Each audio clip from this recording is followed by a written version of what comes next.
Hello, good good good নুন everyone. সবাই কেমন আছেন? আশা করছি সবাই অনেক বেশি ভালো আছেন, আর আমিও ভালো আছি। অনেকদিন পর ফেস দিয়ে লাইভলি হচ্ছে এভাবে ভিডিও শ্যুট করছি। তো এখন হচ্ছে ড্রেস আপ করে রেডি হয়ে গিয়েছে, এখন একটু বের হবো, কাজ আছে একটু বাইরে।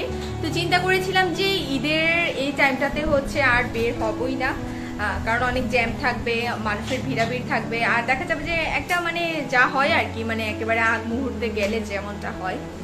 তো যাই হোক, কোনো একটা কাজে বের হতেই হচ্ছে, সো বের হবো। তো এমন টাইমে হচ্ছে আমাদের সম্পাদি হচ্ছে আমাদেরকে তরমুজ দিয়ে গিয়েছে।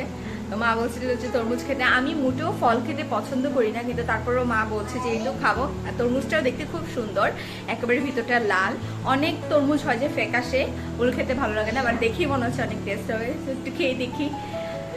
তো কোথায় তরমুজটা দাও দাও দাও, এই যে তরমুজ জল করছে। এই ভদ্র মহিলাকে নিয়ে আমি বের হবো, সাথে আমার ভদ্র ছেলেও থাকবে। তো দুই ভদ্র মানুষকে নিয়ে বের হবো, সেও তরমুজ খাচ্ছে, আমরাও খাচ্ছি, খেয়ে যে তারপর বেরিয়ে যাবো। অনেক মিষ্টি, ওটা তো আরো সুন্দর। তো এই যে আমার ফেসে দাগ দেখতে পাচ্ছেন, এগুলো হচ্ছে আমার চিকেন পক্স। এখানে মামিও খাচ্ছে। তো খেয়ে বেরিয়ে যাবো আমরা এখন। তো বাইরের ওয়েদার হচ্ছে এরকম, বেশ রোদ, হালকা বাতাস আছে। তো যাই হোক, বেরিয়ে পড়ি এখন। সবাই দেখতে থাকেন কোথায় যাই, কিসের জন্য গিয়েছি সবটাই বলবো।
তো আসলে বেরিয়েছিলাম 2-3টা কাজেই।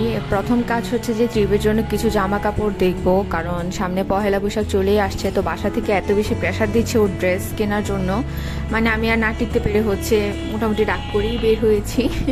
তো যাই হোক, দুপুরবেলায় বেরিয়ে গিয়েছি, কারণ হচ্ছে যেহেতু আগামীকালকে একদিন পরে ঈদ, তো সেজন্য হচ্ছে বেরিয়ে গিয়েছি। সন্ধ্যার পর আরও বেশি ভিড় হবে, আর ভাবলাম যে এখন হয়তো বা শেষের দিকে, তো দেখা যাক, গিয়ে দেখি যে আর নতুন কোনো কালেকশন আছে কিনা।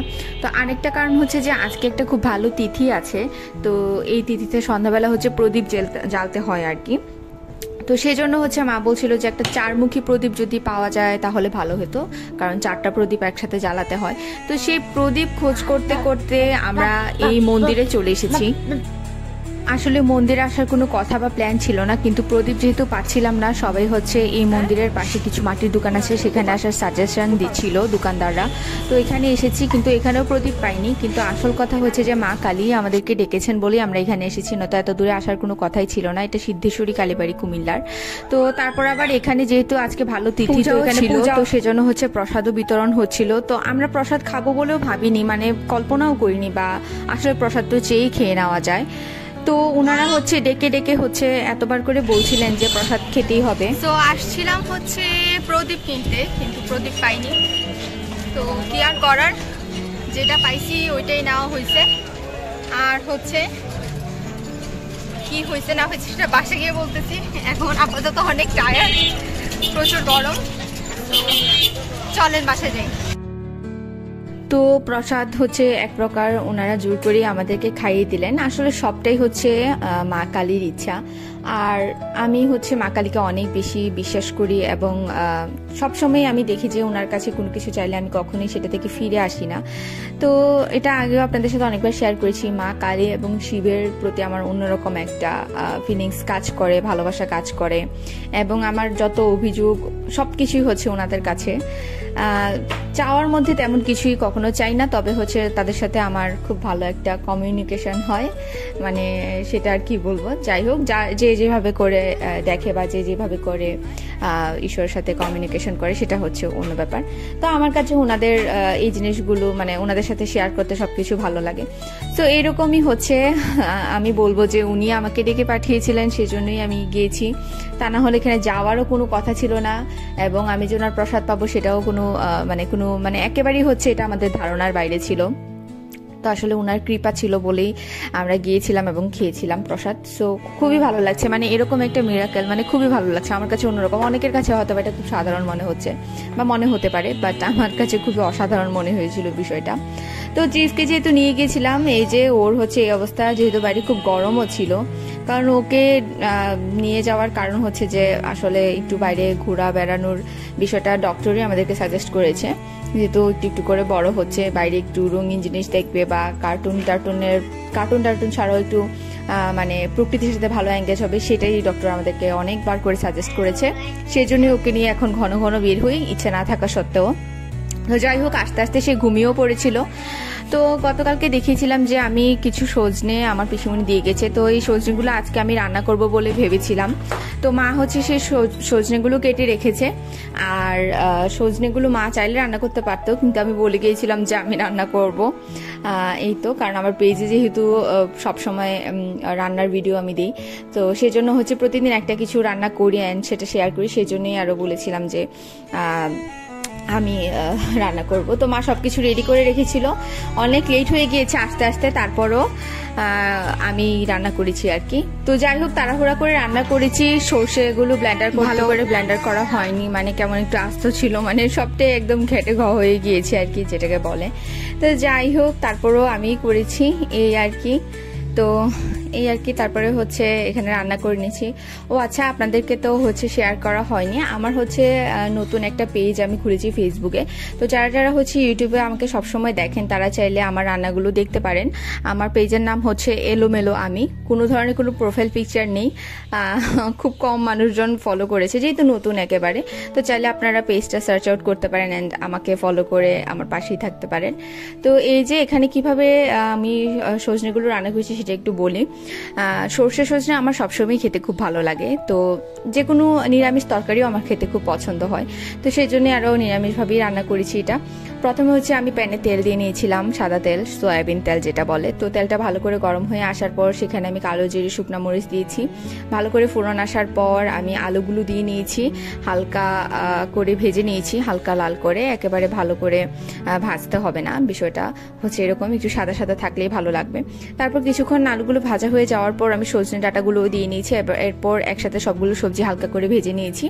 তারপর হচ্ছে এখানে সর্ষের সাথে আমি কাঁচা মরিচ দিয়েছিলাম, আর হচ্ছে কয়েকটা পোস্ত দানা দিয়েছিলাম, সেগুলোকে ভালো করে ব্লেন্ডার করে একসাথে দিয়ে কষে গরম জল দিয়ে ঝোল দিয়ে হচ্ছে সিদ্ধ করে নামিয়ে ফেলেছি। বেশ সিম্পল, কিন্তু খুবই টেস্ট হয় খেতে। তো যাই হোক, আমার সর্ষেগুলো আরও ভালো করে ব্লেন্ডার হলে খেতে আরও বেশি টেস্ট হতো। তো যাই হোক, তাড়াহুড়া করে করেছি কারণ এত লেট হয়ে গিয়েছে, বাসায় এসে আবার ট্রিপকে স্নান করানো এসে, আর ট্রিপকে তারপরে স্নান টান করে খাইয়ে দিয়েছি। আর ট্রিপ হচ্ছে নতুন একটা শিখেছে, এটা কোথা থেকে দেখেছে ভগবান জানে, কারণ আমি বা আমার বোন কেউই সাউন্ড করে পড়ি না।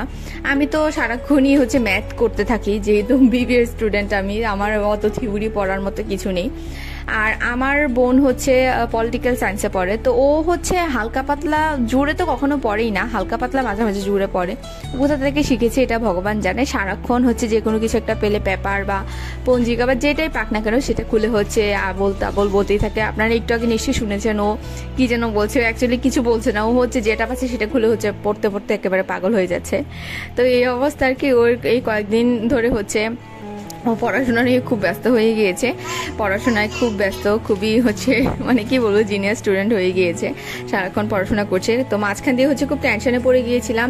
ও হচ্ছে শুধু মানে সবাইকে ধরে ধরে কল করতে, এমনকি ছোট ছোট যে মোবাইলগুলো ঘরে আছে আগে, সেগুলো দিয়েও, সেগুলোতে সিম আছে কিন্তু অ্যাক্টিভ না, বাট ব্যালেন্স থাকে, যেন অ্যাক্সিডেন্টলি কোনো বিষয় হলে যেন মানে ফোন কল করা যায়, সেই জন্য আর কি।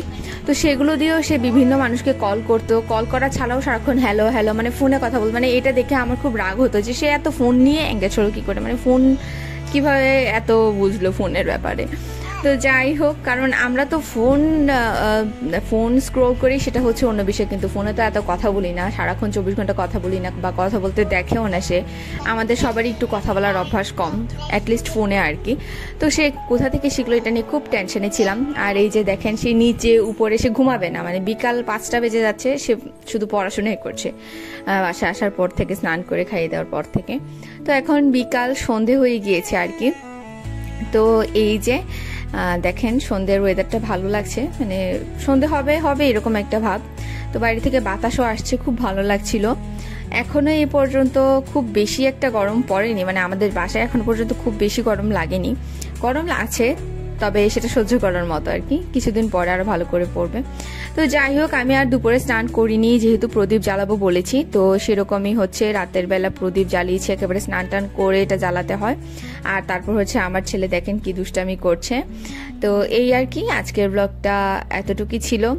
তো ছেলের সাথে বাকি সময়টা কাটালাম, আবার সম্পাদিও এসেছিল, তো সম্পাদিদের সাথে অনেকক্ষণ হচ্ছে মা আমি আড্ডা দিয়েছি। আর তারপর হচ্ছে রাতের বেলা খাওয়া দাওয়া সেরে শুয়ে পড়েছি। আর ত্রিপ হচ্ছে কিছুতেই ঘুমাবে না, এখন প্রায় 12:30 একটার মতো বেজে যাচ্ছে। ও হচ্ছে ওর ভাইয়ের উপরে পা উঠিয়ে পা নাচাচ্ছে, পা দুলে দুলে দেখছে, ওর হচ্ছে এই অভ্যাস। তো যাই হোক, বাচ্চা থাকলে যা হয় আর কি, কোনো টাইম টেবিল নেই, কোনো কিছু নেই।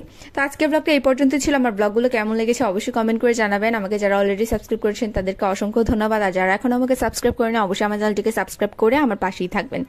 দেখা হচ্ছে আপনাদের সাথে নেক্সট ব্লগে। টিল দেন আপনারা সবাই অনেক বেশি ভালো থাকবেন এবং সুস্থ থাকবেন, আর আমার পাশেই থাকবেন। So tata.